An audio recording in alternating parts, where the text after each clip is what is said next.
Good afternoon, everyone, and thank you for coming back to the T.R.O.N podcast. This is your host, Rashad Woods. Special guest today who does great works. He's been very involved when it comes to his community and teaching people to be better versions of themselves through his nonprofit work, as well as being a professor. Thank you very much, Mr. Michael Bahry. Yeah, thanks very much for having me, Rashad. You have a very interesting background. You came from carpentry and construction work, and then you became an executive, and then you made a career pivot later on in life. I'd love to hear about that. Yeah, my dad was into construction also, so it was pretty much a natural thing for me to go into it. I tried to go to college right after high school, but it didn't work out too good. I joke around that it was like a 5-week plan, and I was often working for a while. About 5 years later, I went back to school at night while I was a carpenter and got an undergraduate degree. By the time I finished with that, I had 2 kids. I stayed in construction with the degree, and I eventually I wanted to be a teacher, but I ended up staying in construction and was blessed with being a manager, and then got some executive positions, and then started a firm. So yeah, and when I turned 53, I decided I wanted to continue to pursue what I was interested in. What I first went back to school for after 5 years of being out of high school was I wanted to teach. I wanted to teach about faith, and I was very much interested in history, so I got a graduate degree in early church history and theology. And after I finished that, I was really hungry to learn more, so I got another graduate degree, a master's degree in biblical studies. And yeah, so that's how I made the pivot. And it's wonderful. I was just say you're a professor now too. Yeah, I tell the kids don't call me professor because that's like an official title for professors. They call it an adjunct professor. I teach 2 classes a week during the day to students, and I absolutely love it. I mean, I just love the kids. It's a fascinating class. I teach a world religion class, which is interesting. I've learned a lot from. So I probably learned more than I. Yeah, that's fascinating. So I apologize for cutting you off. That looking up religion is so fascinating to me. Well, thank you. Yeah, it's a little different, but I do love the kids, and I'm very interested in a world religion. And for the second master's that I did, I wrote a thesis on hell and the savior of the world, it was called. And that's what I was really ended up being interested in. I got interested about the afterlife. So I've learned a lot about how other faiths view the afterlife too, since I've been a world religion teacher. And it's been very fascinating. The whole transition's been great. Now, have you traveled to places to look at, because I get fascinated by things like this, because when they go to historical sites of where things have occurred, whether they go to, Egypt, Jordan, Israel, places where all of these massive religious events have taken place. Have you had a chance to travel to any of these locations? No, I've always wanted to go to Israel. I just haven't made it over there. I've been to Italy. I went to Rome and saw the Vatican and all that. That was fascinating. So that part of it historically. And then also being a construction person, I was, just blown away by the way they built buildings back then. And just the old churches was really fascinating. But I haven't made it to Israel yet. And I'm half Arabic, so I'm Syrian and Lebanese. And I haven't made it there. I wanted to go there also, given all the problems now. Who knows when I'll be able to go there. Understood. When you say that other religions view the afterlife, can you go a little deeper into that as to what each religion would view the afterlife in your research and understanding? Well, I guess the Eastern religions are probably the most fascinating. You got probably 1.6 billion people between Hindus and Buddhists. And Hindus are about 1.1 billion, and they believe in many, many gods, right? And they believe that there's something called samsara. It's kind of a circle of reincarnation that you keep being reincarnated over and over until you exit that system and achieve moksha, you do that by your good karma would finally outweigh your bad karma, and you'd be drawn back to the Brahman, which is the source of all. That's Hinduism. In Buddhism, it's not so much going back to God. It's not going back to God at all. It's really just reaching personal enlightenment, reaching nirvana. That's about 500 million people. But it's interesting, both of them in the cycle of reincarnation, they have a place that I guess you could call in English, it would be hell. There's a God, not the God, but a God. And Buddhists believe in gods, but they just don't believe in one overall God. Most Buddhists don't. Right. He reigns in a place called Naraka, or Okay. Nakia. I don't know exactly how to say it, but he reigns there, and people are punished for their bad deeds in this life before they're reincarnated. So it's kind of an in-between punishment. And there's a Okay. various ways they're punished, and so that they subconsciously remember it so they don't do it again in the next life. That's So fascinating. that's, yeah, it is. It's interesting. That's really fascinating. But for them, Naraka or Nakia, I forgot how to say it, it's not an eternal condition. It's just an in-between, kind of like a way to teach you a lesson for all the wrongs you've done until you can get off, the wheel of samsara, we'll Right. call it. Okay. Yeah. Okay. Now, do they have like the equivalent of a Bible in in those religions? Is there some sort of book, or is it more oral? Yeah. No, nope. They all have holy books, and there's a plethora of them. Okay. There's nothing really and the thing that's interesting about Hinduism, there's so many gods that it's really hard to pinpoint exactly what Hinduism is and Right. Buddhism is, other than it's really focused on reincarnation, and that this life is a delusion, and to really see things clearly in one of the religions, Hinduism, it's to make it back to the Brahman, and Okay. in Buddhism it's just to reach personal enlightenment. Right. So Right.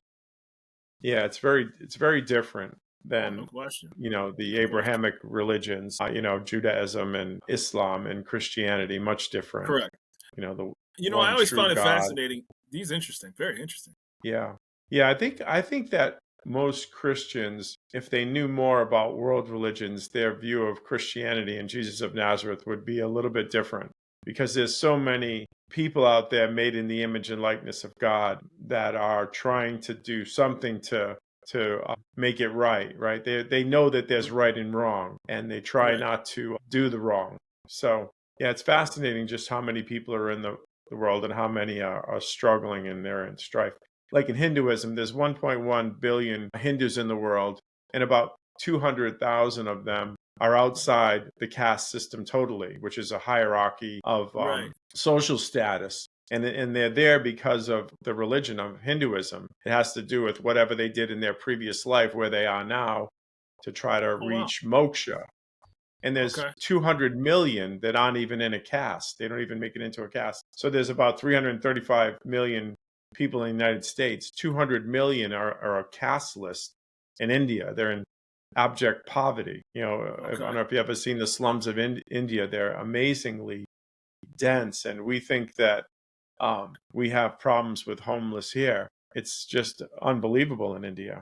Mumbai Well, has, the population is sorry, staggering. The population it level is. alone is just it's stag. It's Yeah. just an amazing amount of people in It a very is. concentrated They area. they surpassed China. So there's 1.4 billion people just in India. There's Wow. 1.4 billion in China also, but there's just a Right. little bit more of 1.4 in India now. It's amazing. So, how does someone who comes from your background approach another religion's beliefs? I mean, I know religion is very, very dicey topic. Is it more just from an understanding standpoint? Is it like curiosity? Now, how does Yeah. that whole go? How does that come across? Well, I'm a convicted believer in Jesus of Nazareth. Right. I Right. think he's the way, the truth, and the light. He's the fullness of any approach to trying to reach God. And so that's my compass, is Jesus of Nazareth. That's my standard of religion. A God that would leave heaven to rescue his creation that in some way got broken along the way. I in no way believe that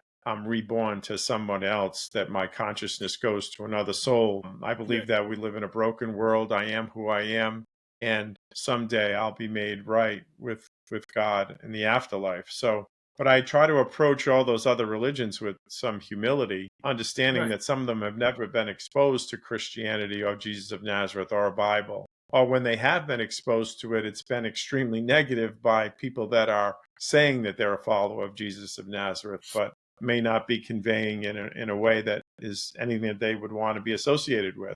So I think I come from a place that everyone is made in the image and likeness of God, and in some way, God is going to make everything right at some point. I don't believe necessarily in universal salvation, but I do believe that everyone gets a chance, and how God administers justice in the afterlife is just way too big for us, someone like me to kind of try to guess at. So I don't try to Well, that guess at. what happens in the afterlife. The book I wrote, Hell is a Bad Word, a place of never-ending punishment that Jesus of Nazareth never spoke of, really I saw delves you into mention the that. specific. Yeah, it delves into the specifics of what he actually said and how it was interpreted, or how it's been interpreted as a place of never-ending punishment. So I go through those things and found that fascinating. So that's probably been the most fascinating part of my life is really researching that. How does Yeah, and I was looking at on your website, it said only 4 of 27 New Testament documents use the two words associated with hell, right? And so, Yeah. you know, obviously you would know that more than I would. How do you think the forefront of damnation took the forefront of a lot of conversations for deeds that we do while we are alive? Like, how did that become to be? I think at some point, it really is a turning point in church history, according to a lot of scholars. It has to do with Augustine of Hippo. He's a 4th century scholar. He was a priest. He became a bishop, and he was very influential in the early church.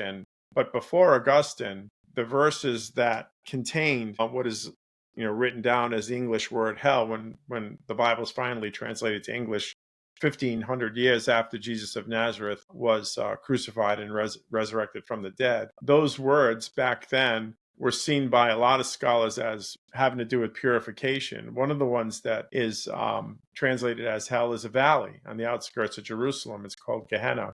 And that's still translated Okay. as hell in some Bibles. An interesting statistic is that in the first Catholic Bible, the word hell appeared 109 times. In the Bible that's used every day of the week, 7 days a week, 365 days a year in the Catholic Church today, does not include the word hell. It's been decided that the word has been misused. It's been a mistranslation of 4 other words. So it doesn't appear that way in Catholic Bibles. And it's not just like that in Catholicism. The King James Version has the word hell 58 times, and the New International Version and the New American Standard Version has it 13 times. And those 13 times in both of those refer to a valley south and west of the city of Jerusalem, called Gehenna. So Okay. the theology of the time, whether it's Catholic or Protestant, when the first Bibles came out, was that there is a place in the afterlife where God burns people eternally for their sins. When I researched it, the verses that contain those words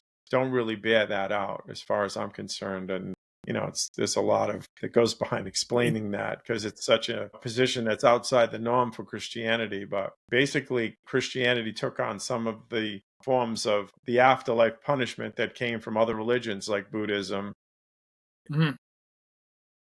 and Hinduism, and also Right. something called Zoroastrianism, which was practiced by the Persian Empire. A very dualistic Really? religion that has a good God and a bad God, and the bad God presided over a place of fire. So, Okay. yeah, it's interesting. A lot of words in the Bible that were translated to hell, Wow. Because they just for don't. so many times, I mean, it's the classic good versus evil. Do this, certain things are happening for you in the afterlife. Things, if you don't, X, Y, Z are the consequences for it. So subsequently, and this is my own personal curiosity, if there's a dispute about whether hell is what it is there definitively then a heaven? Yeah, and it's interesting. Jesus didn't talk that much about heaven either. So there's not a lot about heaven and hell. Jesus of Nazareth was more concerned about loving God and loving neighbor. Right. That was the greatest commandment, the Shema. Hear, O Uh-huh. Israel, the Lord your God, the Lord is one. And you, Israel, should love the Lord your God with all your heart, with all your soul, and with all your strength. He was basically concerned with that. And Leviticus, which is love your neighbor as yourself, that's really what he was concerned with. That's what the parable of the Good Samaritan is all about. And Right. um, that's really, Jesus was concerned what happened in the here and now. Now, he did talk about the afterlife, but it's really Mhm. not the focus of his ministry. It has much to do with what happens here. And that's Judaism. That's Mhm. not anything different. He was a Jew. Right.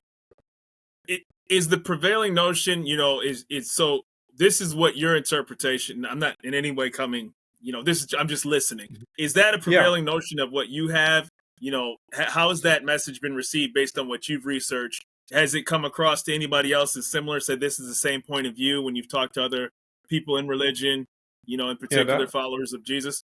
or what's That, the reaction and response been? that's a great question. So it's definitely outside the mainstream of Christianity, whether it be Catholic or Right. Protestant. No doubt Correct. about that.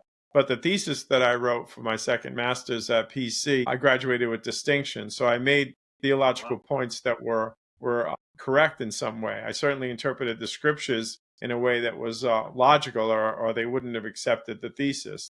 Correct. So I think the answer to that is, yeah, there's a lot of other scholars, great scholars, that are much smarter than I ever thought of being, ever Right. even dreamed of being, Right. that think this way. There's David Bentley Hott, there's Alara Romelli, and then in the Catholic Church, my own faith, there's a guy called Hans von Balthasar, and he asserts that we can hope that eventually everyone will be saved. Hmm. That's not the genesis of my book. I'm sorry, the thesis of my book. The thesis of my book is that it's really not conclusive that Jesus ever even talked about a place where you go to in the afterlife, that God's mercy expires, that God no longer cares about anyone. It's really not Okay. definitively taught by him. It's Right. interpreted that way. And if you read some of the verses, you can understand it. You say, well, what is he talking about then? And then the more you look into it, you look into those verses, the more you can see is that it doesn't make sense that he would be talking about an afterlife place of torture for someone who's maybe not baptized at all, or someone who hasn't professed their faith in Jesus and been born again, Right. right? Professing their faith in him as personal Savior and Lord, which I've done, Right. and I'm baptized. But I certainly don't think all Hindus, all Buddhists, all Muslims are going to a place of never-ending punishment because Jesus is the way, the truth, and the light, and they don't believe that. I in Right. no way think that they're going to everlasting torment for Right. that. How that gets adjudicated in the afterlife, and I do believe he is the way, the truth, and the light, but I'm not sure exactly what that means, other than it's the fullness of, I think, how God communicates himself to the world through self-giving love, so great that he laid down his life for his Right. creatures. Can't Well, explain that.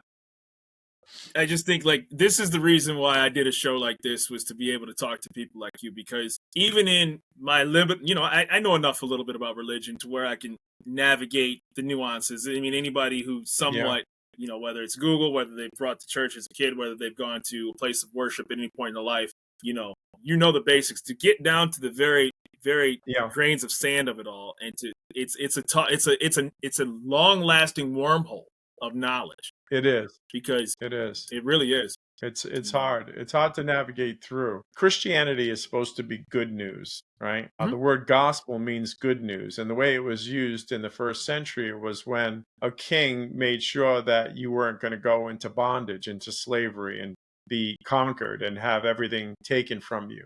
So I'm not sure in what way it can be good news that everyone besides just a chosen few is going to burn in fire for forever in the afterlife.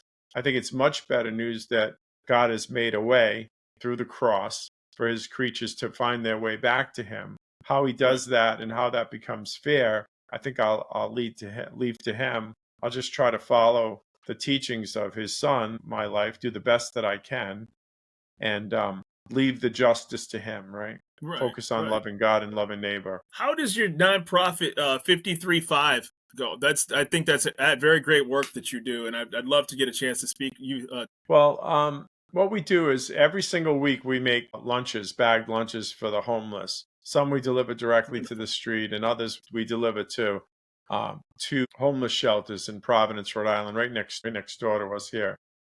Hmm. Besides that, we also once a month we bring clothes to the shelter and we pass them out to the guys, try to get to know them. We also preside over a service once a month before they eat dinner, and we just Yeah, tell them a little bit about Jesus of Nazareth and the gospel, and try to pass out something at that time too to them. that's fantastic. Besides those things, that the rest of ours is really Thanksgiving and Christmas. We do Thanksgiving dinners. We pass out on the street.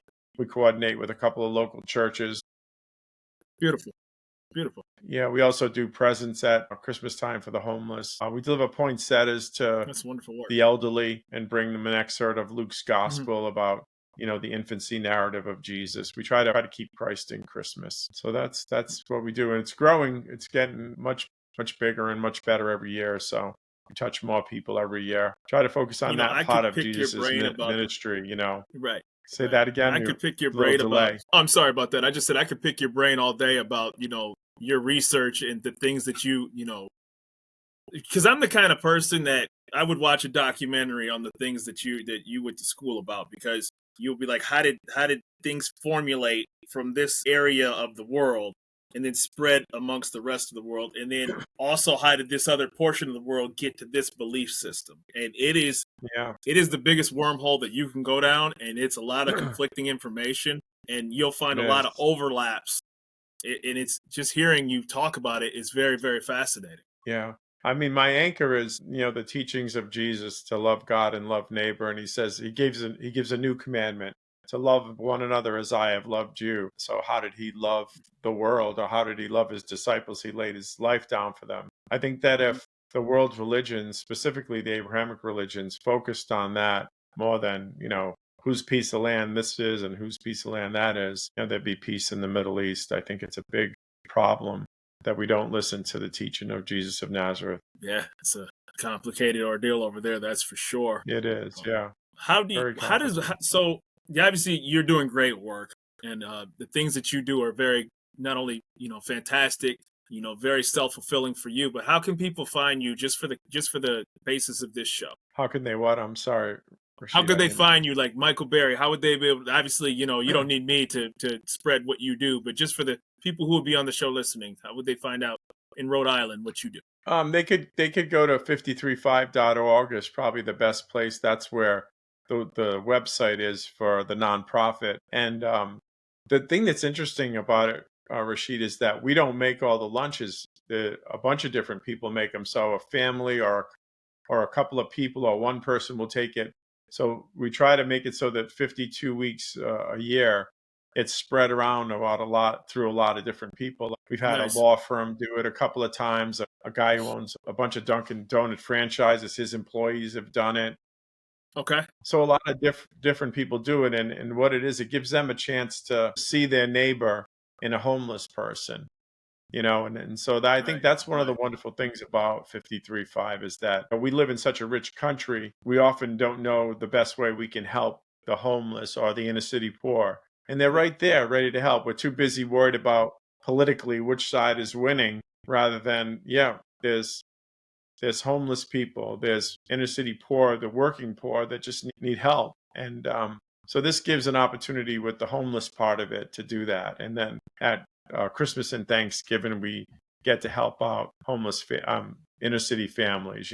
We also have an Right. essay Right. contest at a couple of schools where Nice. we ask a theological question and we give them some scholarship money. So it's trying Nice. to invest in the inner city poor, Wonderful. and Wonderful our work. neighbor is Wonderful work. in need here. So yeah. How did you pick the name? It comes from a verse in the Old Testament in Isaiah. It has to Okay. do with the suffering servant, someone that God chooses to suffer for the sins of Christians interpreted as the sins of the world. So he was wounded for our transgressions, he was bruised for our iniquity. Upon him was a chastisement that makes us whole, and by his stripes we're healed. So we think it prophesies about the coming of a suffering servant who comes to save his people. So we That's picked deep. that because out of gratitude for that, and Okay. recognition that God is among us. But yeah, I was like, wow, that's a really interesting combination of numbers to put together. But obviously, that deeper meaning for it speaks for itself. And I Yeah. can't thank you enough for the great deeds that you do, the time that you take out, the lives that you have touched, and the goodness that you're spreading. So thank you so much for your time, and I Yeah. really appreciate hearing the things that you do. Yeah. Really grateful to talk to you, Rashid. And, I wish I knew a little bit more about you. I looked a little bit up online about you, and you look like an interesting guy. So I wish you all the best in everything you do. I appreciate it. That's my mind spins, and seeing, being able to. That's part of my curiosity. There's things that you always have to be thinking in life, and you always have to be fascinated. And the best thing about children is their curiosity. And for some reason, you're supposed to lose that as an adult, or it's not cool to ask questions as an adult. I had to lose. I had to say I just wanted to be a kid and figure out all the fascinating things that are around this world. Yeah. Yeah, there's so much to learn, and you're not too old to learn. I mean, I started pretty late, but I've No. seen people older than me going back to school and interested in it, So at 53 to go back was an honor. It was great. And I enjoyed it. So since I was so interested, I got the most for my money, So, Right. but, And I no, thank you thank you so so much for much your for having time. me. Oh, no problem. No problem. I'd love to pick your brain further. You take care, and thank you for being on the Tribe podcast, sir. Yeah. Always interested to talk. You take care. You too. Thank you.